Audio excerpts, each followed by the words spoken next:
Hi everyone, and welcome to our IoT World Today webcast, The Critical Role of Connectivity in Remote Patient Monitoring, sponsored by Kajeet. I'm Susie Harrison, Commercial Editor at IoT World Today, and I'll be your moderator today. If you have any technical difficulties during today's session, please press the Help widget on your player console to receive assistance in solving common issues. If at any time you're having audio difficulties or issues with advancing the slides, please hit your F5 key to refresh your webcast console. Today's webinar is being recorded and will be available on demand for 12 months starting tomorrow. You'll receive an email when it is ready. Please feel free to submit any questions you may have for our speakers in the Q&A widget. And we're lucky enough to have two speakers joining us today for this discussion. Firstly is Zack, who is Senior Vice President and General Manager at Kajeet. Kajeet is an industry leader in optimized data connectivity and flexible wireless solutions. Zack is responsible for leading the enterprise division in sales and product strategy, among other responsibilities. And we're also lucky to be joined by Rich Steinle, who is CEO of Carium. Carium is a care experience platform, or CXP, delivering the next generation of advanced virtual care technology. Rich's passions are improving healthcare access and championing technology-enabled personalized patient care. So just to kick things off today, we'd like to hear more about our audience. So if you wouldn't mind just answering a quick poll question here on your panel. Where is your organization when it comes to implementing remote patient monitoring solutions? And you've got 4 potential answers here. We've been on it a while. We're close to making a decision. We hope to implement one in the next few years, or we're just getting started. If you wouldn't mind answering, we'll just come to the results in just a moment here.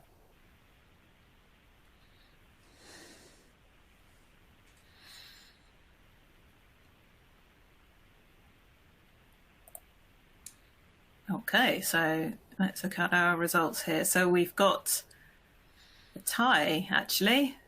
We've been on it a while, hope to implement in the next few years, and just getting started. So we're split down the middle on different stages of progress here.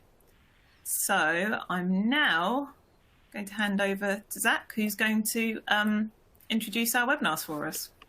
Yeah, thank you, Susie, and thank you really to IoT World Today for helping us put out this webinar. And we're excited to also be joined by Carium, who's a technology partner of Kajeet and really our partner in the remote patient monitoring space. And so thank you to everyone who really helped put this webinar together, as well as everybody who's joining us today. So, you know, based on the poll, based on the answers, it looks like we've got kind of a mix of people who've been using RPM solutions for a while, maybe a few people who are thinking about it or just getting started. And so I will cover what is RPM, what is remote patient monitoring, very briefly, just talk about it for a couple minutes, and then we will get into some dialogue between us and Carium on really kind of some of the core topics and core subjects of RPM. So what is RPM?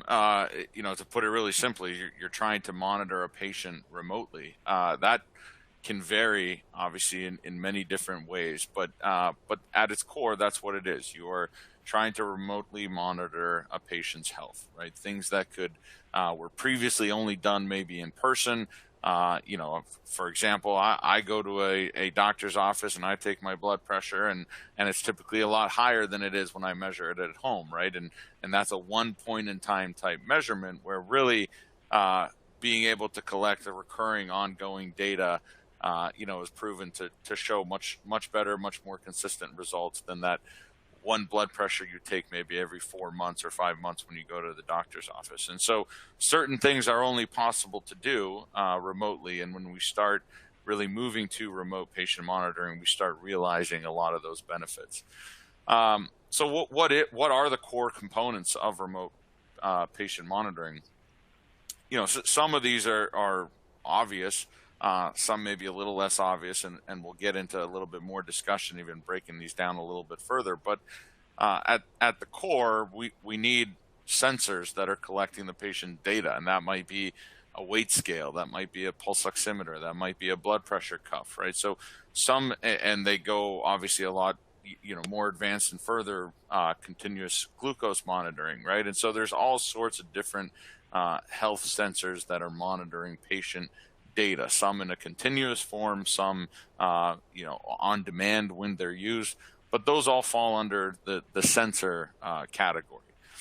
Then there's the application piece. So these sensors are collecting data. Well, what's happening with that data? Where's that data going? Carium, who's joining us today, leading expert in that space, how to collect that data and what's the best way to collect that data, and then how to get that data downstream or upstream to where it really needs to be, right? And how does that data become in the fingertips of the providers who are then making the decisions based on that data? And all that really starts with what's the application that's collecting these readings, that's collecting this information. So we have our sensors, we have our application. In many cases, we also have a device. Not in all. There's some sensors that kind of embed a lot of these functions, but in many cases, we also have a device, right? In a lot of times, that is a personal device that someone owns, maybe your own personal iPhone or Samsung smartphone or maybe a tablet, and these sensors are connected to that device, and that device is then kind of acting as the gateway. It's collecting the data, it's running an application, the device is facilitating that, and then there's connectivity. And that device, in that case, it would be the one connected either to a Wi-Fi network, to a cellular network, but it has connectivity. It's getting the readings and it's transmitting them somewhere else, typically not living just on that device. But again, in order for that data to become actionable, in order for it to get into the provider's hands to make those decisions, there needs to be connectivity to transmit that data. I did mention some devices have some of these components embedded. So maybe the connectivity is embedded in the sensor itself, and there's not a second device. But these devices come in many forms. Again, they might be personal smartphones, personal tablets that the patient already owns and is expected to use, or they could be purposely provided for the RPM purposes. So it could be a tablet that is shipped to a patient along with a sensor.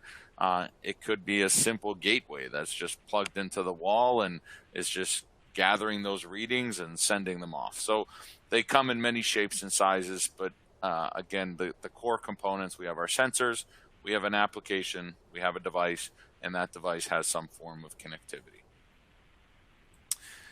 What have we seen lately with RPM? I think the reason RPM has become such a hot topic, really COVID-19 helped accelerate the growth of RPM. It was definitely around prior to COVID, but I think COVID-19, as it did in many areas, not just in healthcare, not just in RPM, but in many areas, COVID-19 kind of forced us to realize the benefits or accelerate the adoption of certain technologies. And RPM is definitely one of those.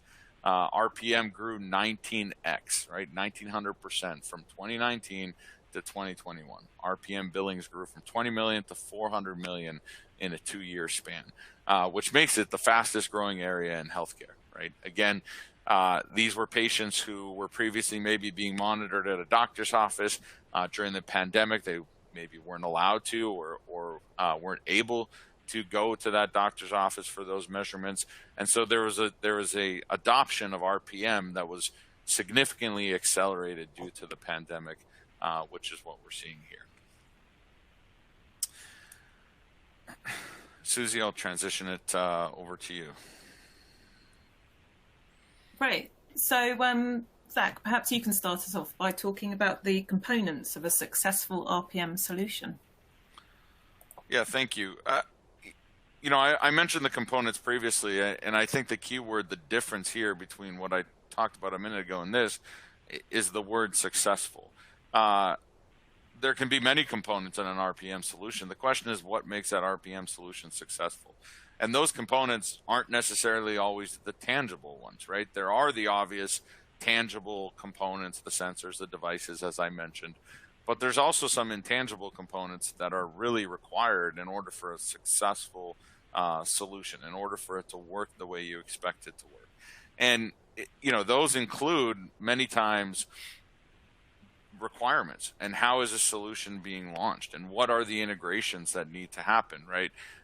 Carium, and I'm sure Rich will speak to this in a minute, but Carium, one of the areas where they really shine from our perspective is the integration with different sensors and what it takes to ensure accurate readings, accurate data, accurate collection, timely, real-time transmission, all that type of stuff that they spend hours upon hours when it's maybe a new sensor, a new device, validating that it works properly with the application, that it works properly with the device.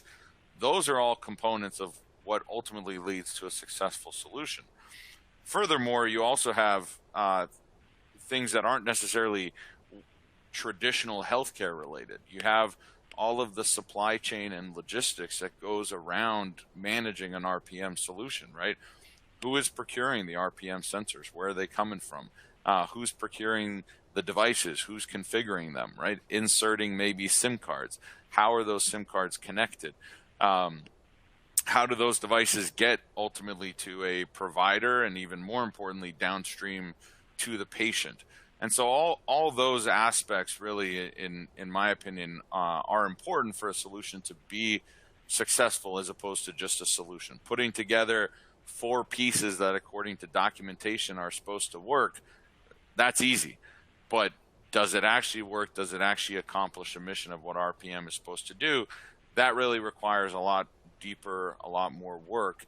And again, the reason Kajeet and Carium have partnered together is because we see eye to eye on that front. And we know that really in order for us to have ongoing long-term success as a company, it's important that our customers have long-term success in the solutions they deploy. So, Rich, I'll pass it over to you if you have other points to add on this question. Yeah, sure, Zach. Thank you. And again, I'll echo Zach's thanks to our hosts today and to all the participants. So we really appreciate you having me. I think Zach said it well.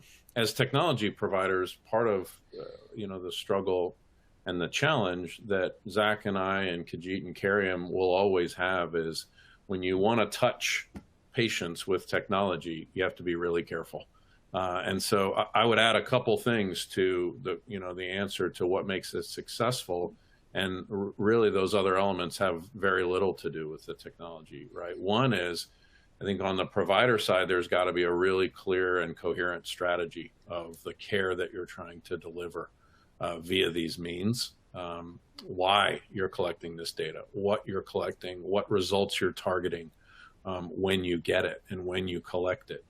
And then a well-informed and willing and engaged patient, right? Without those two things, what Zach and I collectively put in the middle really doesn't matter and ultimately would fall flat, right?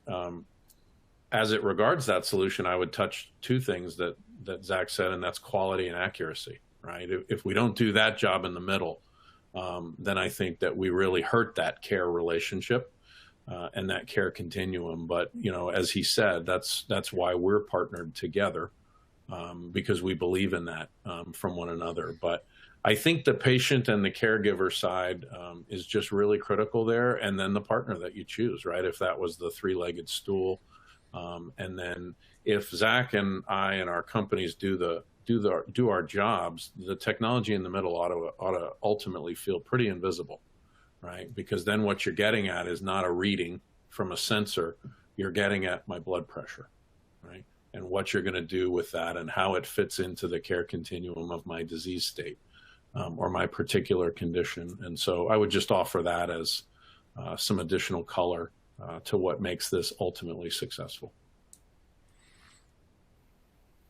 Great, thanks, guys. I'm just going to flick to another poll question for our audience here. We'd love to hear from you. What challenges or concerns are you currently facing with remote patient care? Is it connectivity, initial distribution or logistics, ongoing management, or security? So to our audience, if you wouldn't mind just filling out your biggest pain point, and we'll have a look at the results in a moment.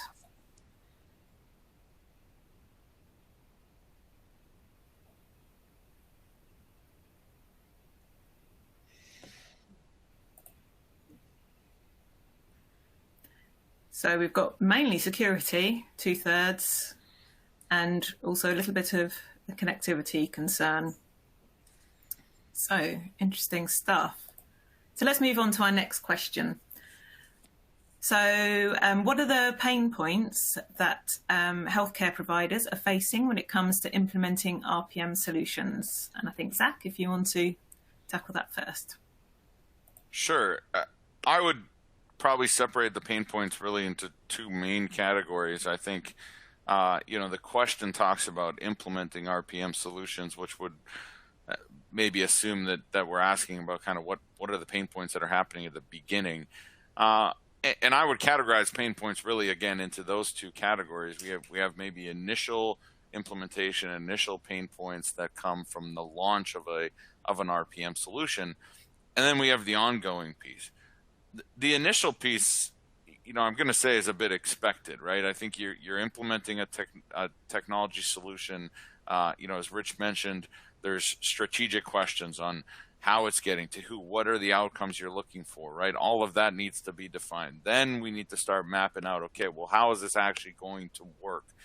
What are you trying to monitor? Therefore, what sensors do you need? Are they supported? Have they been tested? Are they integrated? So there's a lot that happens on the initial side, and there's ways and strategies to work through those and checklists to make sure that when a solution is called ready to launch, that it truly is ready to launch. And those are probably the more known pain points, the ones that we can navigate more easily. We know where those speed bumps are, how to drive over them carefully and keep going. I think the pain points where more assistance is needed, more help is needed, are the ones that happen post-deployment, the ones that happen post-implementation. Once a solution is already out there, and how is that solution being implemented? Security, based on the poll, is an important one, and we agree. Kajeet, has spent 20 years focused on security from a connectivity perspective. We know how important the data is that we are transmitting, that we are collecting and passing down or upstream. We know that this is extremely sensitive data that should not be transmitted in a non-secure fashion. And as an example, Kajeet has built, invested millions in a private network infrastructure to ensure that every data that transmits our network is encrypted. It doesn't hit the public internet. That we are able to integrate to providers and provide that data in a private fashion, again, so that data doesn't touch the public internet. So there's, that's definitely a concern, probably also a pain point to some who maybe didn't address that concern initially. So security is definitely big. I think other pain points also revolve around, connectivity, right? We are deploying devices to people's homes where we don't really know what the connectivity landscape looks like. Who is the best carrier, right? Well, 80% of the people might say, oh, well, Verizon is strongest in this county. Well, okay, that only might work for the 70 or 80%, right? What happens for the 20 or 30% who don't live in a Verizon coverage area? How is that handled, right? Do we have to ship different devices? How do we tackle different carrier solutions? And so, there's pain points on the connectivity side. There's pain points on the logistics side. I think deploying devices is one thing. Well, what happened? How do we get devices back? If we've invested money in a kit and an RPM device and sensors, and it was only needed on a temporary basis, maybe 60, 90 days, how do those devices get collected back? How do they get cleansed and maybe reused so that investment continues to pay dividends as far as, an additional patient, additional monitoring? So again, I think pain points where we like to really focus, again, Carium, in our opinion, is the leader as far as ensuring that a solution is ready to go when everybody agrees that it's ready to go. And then we like to really focus our efforts on those ongoing pain points, the security concerns, the connectivity concerns, the logistics concerns. We like to focus on solving those and putting the right solutions in place to be that partner long-term alongside our customers to help them manage these deployments. Rich? Yeah, I really like, and I'll put a point on everything Zach just said about the continuity of that service and ensuring that pain points are a thing that we're constantly working on. So I think the partnership is strong in that regard, which is our idea is that anyone that uses the platform, has this thrilled and delighted experience, and that what's going to happen with these different devices is in the context of the experience of these folks' health. And so that's an enormous amount of other determinants, whether it's health, social, familial, all those sorts of things that they're going to interact with this technology with. And so the ability to really be there for the patients and the care teams is at the heart of the Kajeet and the Carium partnership. I think on some of the other points, security was the longest line, obviously, and I would just echo a lot of what Zach said. Carium has a unique founding in that my whole background is on the provider side, buying things like this to serve patients. Carium's founders come from the telecommunications, building a lot of the rudiments of the modern internet architecture. And so security and massive amounts of compliance, auditing, penetration testing, all those sorts of things are a part of Carium's DNA. We do it constantly because security has to be literally almost unquestionable. And so that's just a huge part of the commitment to the technology side of things. But I think on the other side, the only other thing I would add from a pain point perspective is a lot of times providers have a pain point of where does this fit, right? RPM as a standalone, a lot of times I like to say it's not an island, right? No one invented this to be some sort of new element of care. What it is the idea of being able to go out into the patient's lives. And as Zach said at the beginning,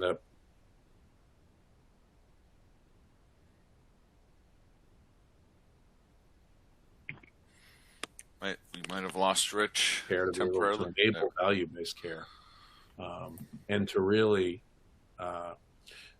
bring this into how you're caring for your patients. And so I think the fit is one of the biggest pain points at the beginning. How are we going to integrate this so it's not just a set of codes, and a technology that implements them? So,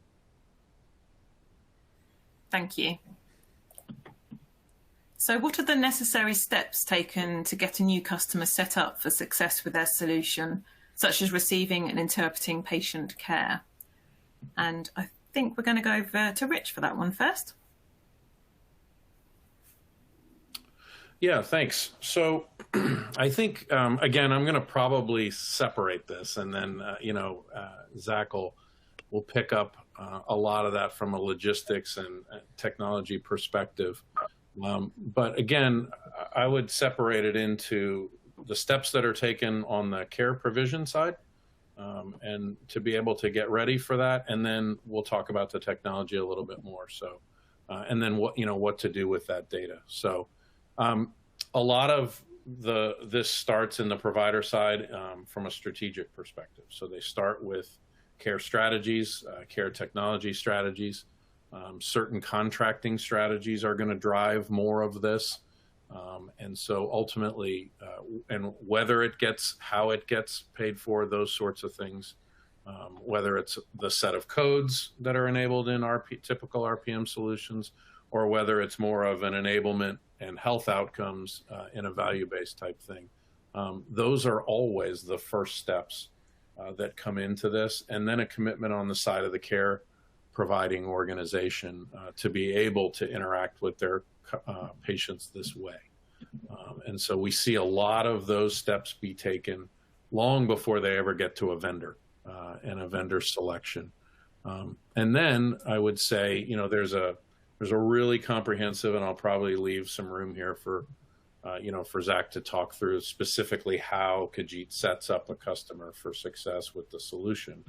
But in essence, there's a very careful setup there. There's a logistical and delivery, a setup, an implementation element. And then on the Carium side, of course, that's what we do is we provide those things on the front end, and then we provide the back end that begins to receive and interpret the patient data.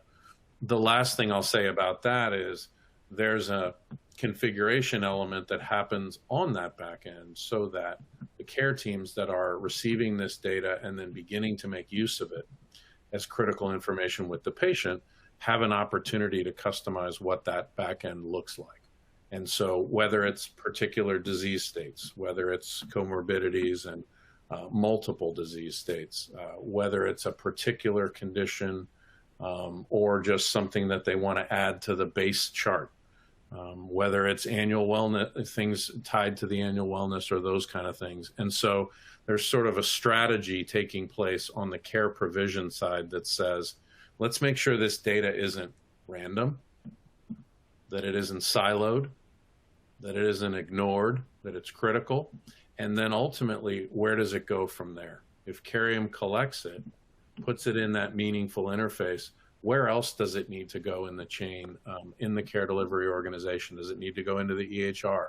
Does it need to interoperate with other elements in the care continuum to ultimately take care of this patient? So I don't know if that's exactly what the question was aimed at, but those are a lot of the steps on either side that we look at with the customers to get them ready to take up a solution like this. And Zack, I imagine you probably have a pretty detailed answer to this as well from a technology perspective. I'll leave it to you. Yeah, thank you. And we do indeed. And I think, we've had many successful implementations together where following that process, following the steps has resulted ultimately in what we want, which is a successful launch. And it doesn't come easy, right? And I think personally, I spent the first 10 years at Kajeet, I spent in customer operations.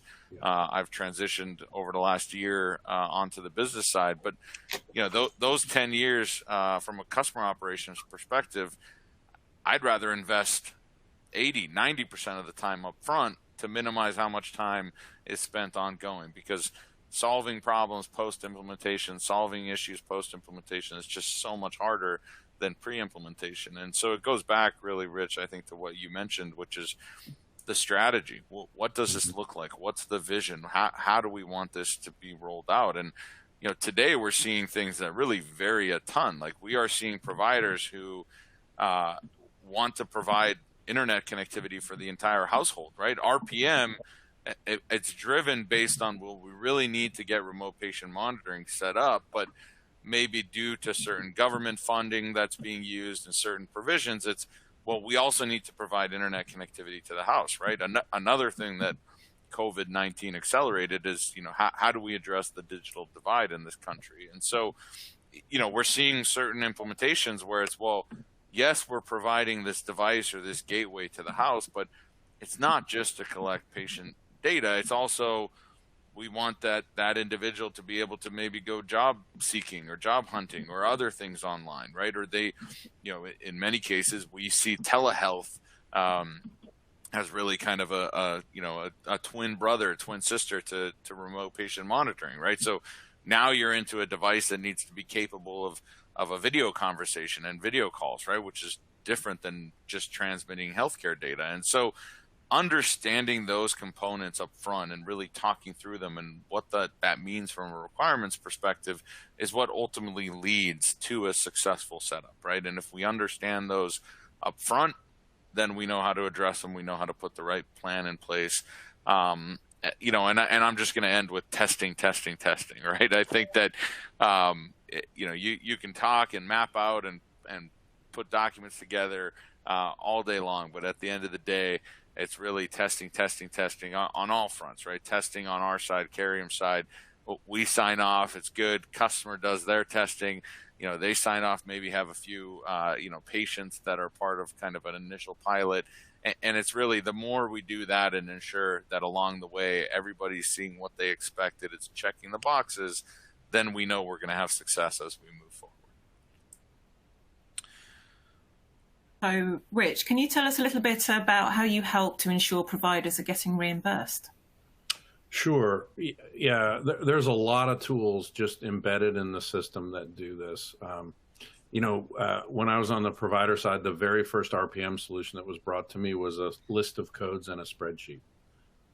And so this is about 10 years ago. And so the idea that this is just really a billing exercise is really sort of offensive to the folks providing care, and certainly to the patients, that it's being done to. And so, again, all the context that Zack and I have been talking about being critical to this, then at the end of that, sure, right? This is where we have to really make sure that folks can get paid for that time. And that's important. So there's a bunch of things that the Carium application does to do that.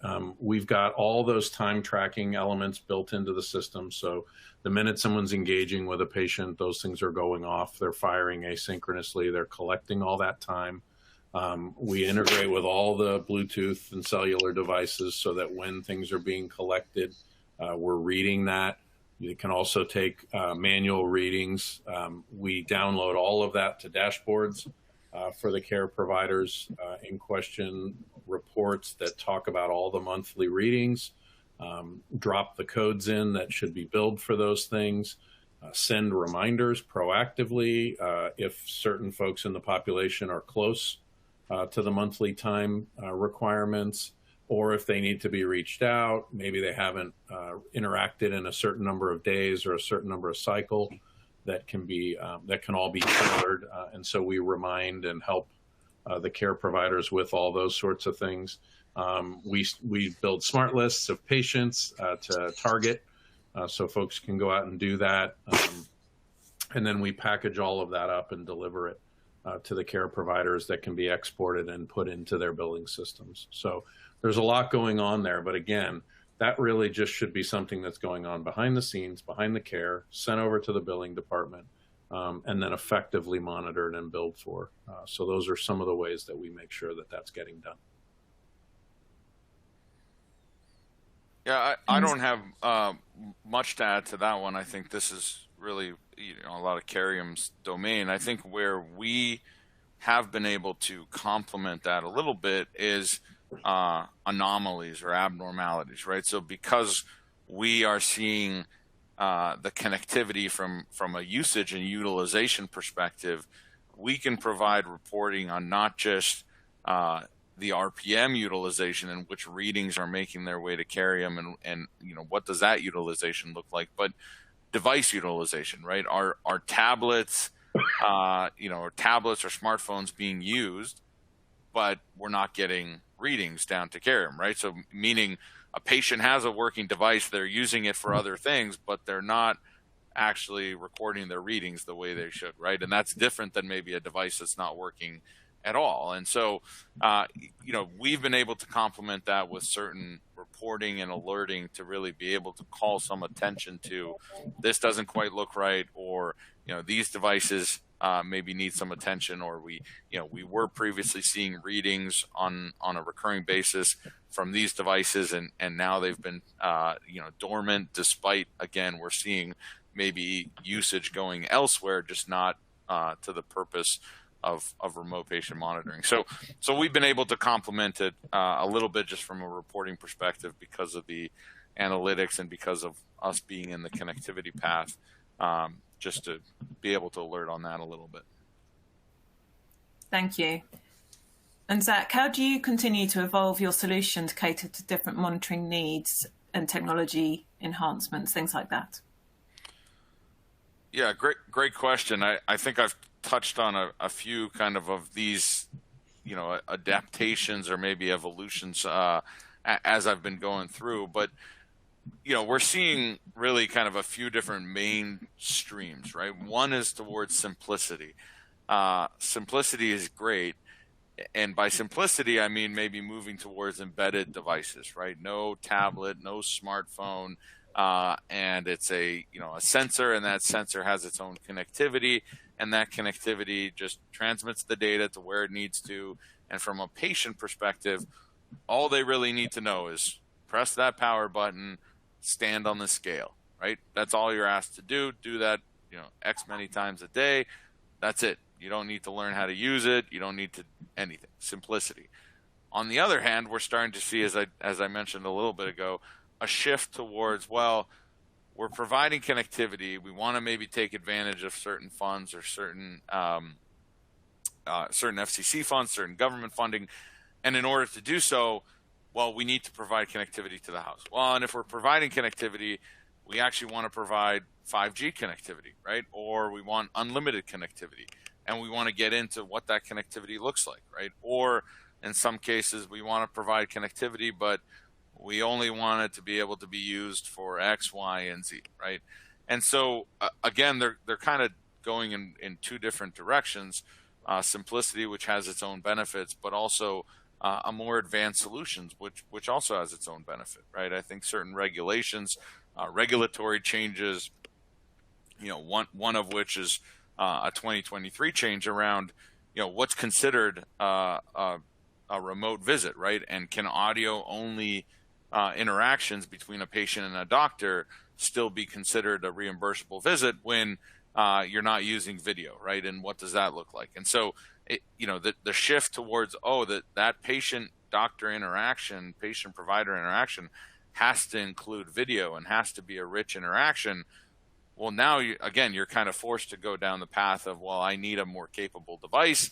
I need more data. I need capable broadband connection. It can't just be, maybe some slower connection. So, we're continuing to see a lot of evolution in what the actual requirements are and a lot of growth in demand and what those requirements are.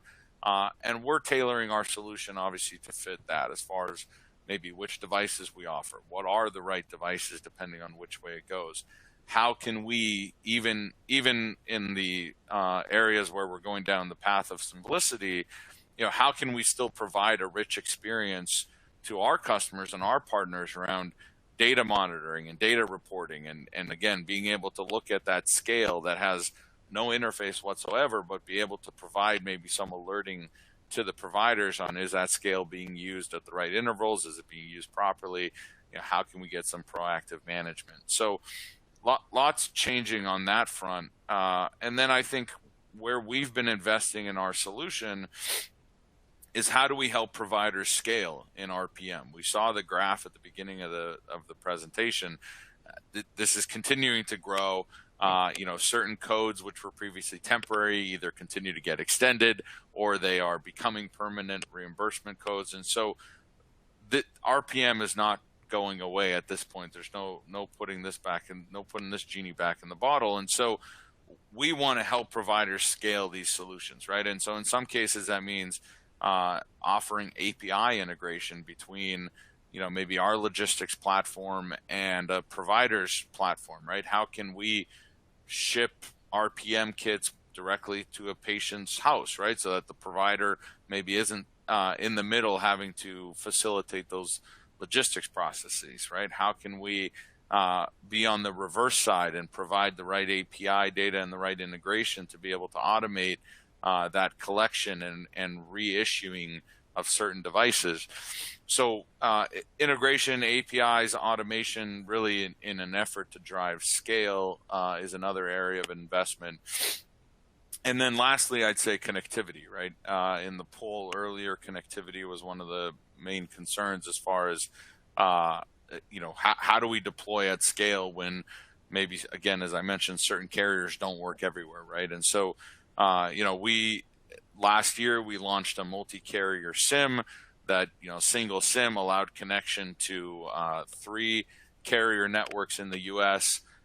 We are launching next quarter, expanding on that further, launching a true eSIM solution that will allow for remote management, full control of that SIM, being able to deploy any carrier profile on that SIM so that now you can connect to any network if you're having a maybe not reliable or undesired connection on a certain carrier, to be able to switch that device without having to have the patient come in, without having them to have to remove or reinsert a SIM card. And so continuing to invest in how does our connectivity really meet the needs of our RPM providers, and how can we make sure that as they scale, as they deploy many and many more units, that some of these concerns are addressed and no longer a concern as they scale.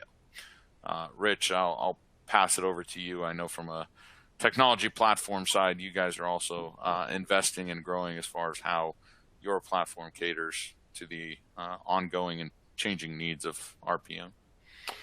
Yeah, for sure. I think, as the platform provider, we sort of have a two-pronged sensitivity, right? One is to the needs of partners like Zack, right? And what makes the most receptive platform for their customers, and then also for those customers themselves, right? What do they need in a comprehensive solution? And so, as you'd imagine, we're constantly feeding questions or receiving questions that sort of run the gamut from requirement to preference and convenience, and they span all the areas that Zack just talked about. What devices are common and most common, but then what are new ones? If you have all the Google and Apple and all those regular, kind of ones that everyone has, then you move into all the different, glucose monitors, O2, weight, BP, kind of the regular devices. And then, all of a sudden we get asked for a new device that lays on your skin and reads your liver function, right? And so Carium we're constantly interacting with the market in that way as those things take off. Because if remote monitoring is really going to be a way that you take away brick and mortar visits, you address the provider shortages in the market, all the things that the market's driving. You go out and you meet folks in the context of their daily life, the way they interact with all other industries, then more and more is going to need to be done that way. And so, we field those things all the time and try to, have a thoughtful response to those. So range of devices, range of tech, get a lot of, here's all the latest broadband, Bluetooth, that sort of thing. But then you go back to, what about SMS only? What about poor connectivity and the things that Zack spoke about? And then I would say the other big thing is, again, the fit of RPM in the context of a broader care continuum. So Zack mentioned things like video. It doesn't help the average provider or care providing organization to say, great, the minute you want to get on video, you got to leave Zack's solution and go out somewhere and use your telehealth solution, or you got to go do your CCM somewhere else, or you got to go do your email somewhere else, or that kind of thing. And so, Carium spent a lot of time and a lot of investment on making sure that our platform has all of those things native, right? So RPM through Kajeet has all of those things native in the environment. You don't go anywhere else. So video, the minute you have video, people want group video. It's in there. Secure email, direct messaging, all those kind of things are embedded in the platform. You never go anywhere else. They're all in context of that interaction with the patient. And so it's really important to us to be able to provide those kind of things. I'll mention one more thing. The minute you're out in someone's life, working with them interactively, you deal with all the other people in their life. And so we have a caregiver mode that's native to the platform, so that you're collecting data from that patient, but you can share it with care providers at home. Other folks that love and support that person can be a part of that environment in the platform. And again, all of that comes stock. None of that is elsewhere, right? You remove the bolt-on solutions that happened in the pandemic, in the rush to be able to deal with folks. And we think that's important, and our partners have demanded it. Thank you. I'm going to just jump very quickly back in here with a poll question for our audience. How do you deploy RPM currently or hope to do so in the future? Just 3 options here: end-to-end solution provider, a combination of various solution providers, or we build our own solution. Just give you guys a second to fill this out.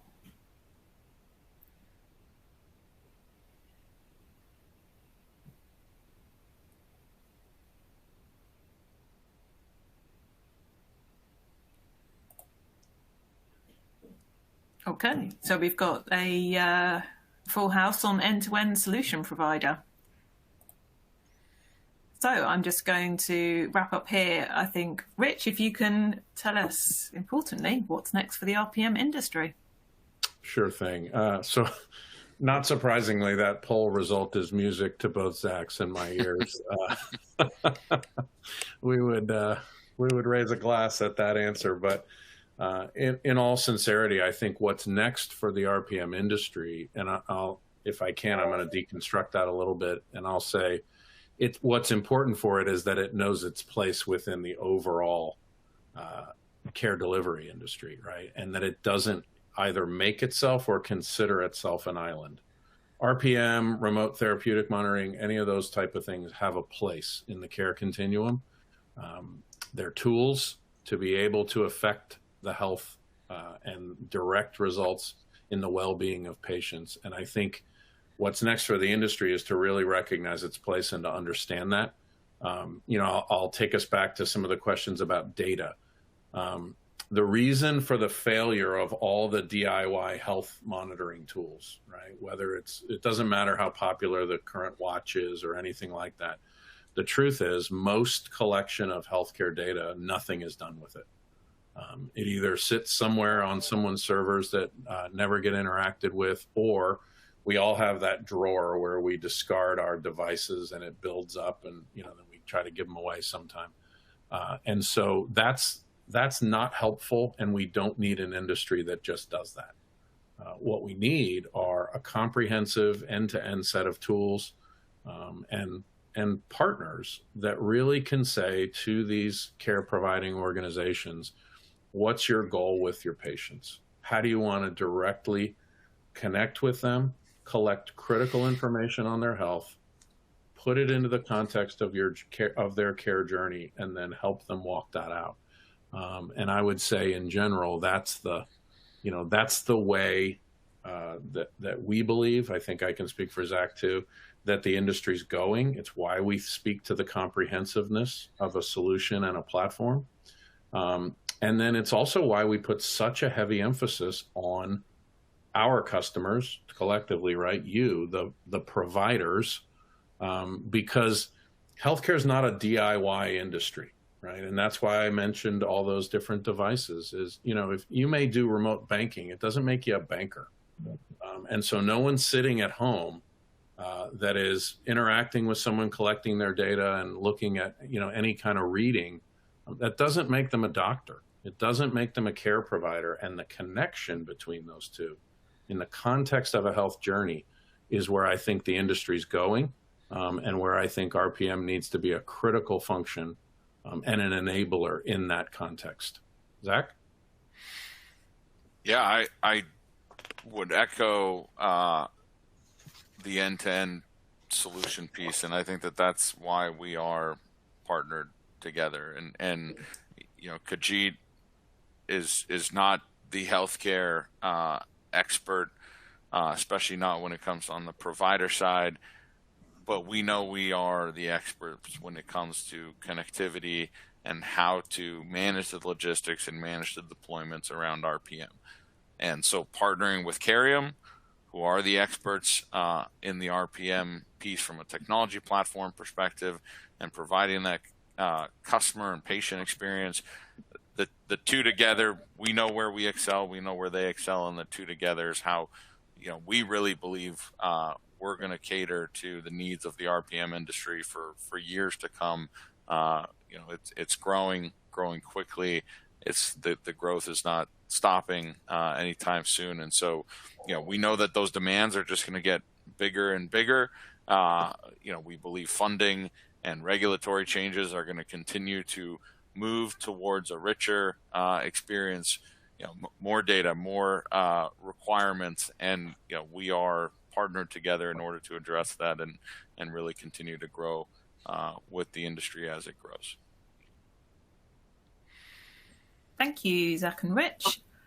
We've got a little bit of time here, so I'm just going to dive into a couple of audience questions.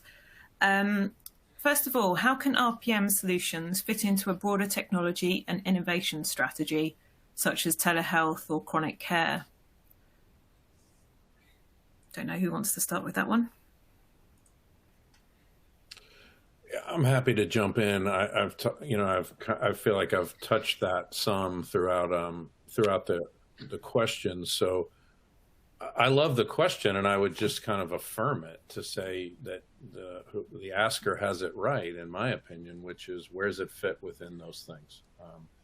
Now, depending upon your solution, I would say one place it may fit is it may be able to consolidate a lot of those things that you mentioned, right? So as Zack and I both mentioned, we believe that you shouldn't need a separate telehealth solution, right? Nobody needs to just have Zoom in a doctor's office. And so we offer that embedded in this. We think that's important.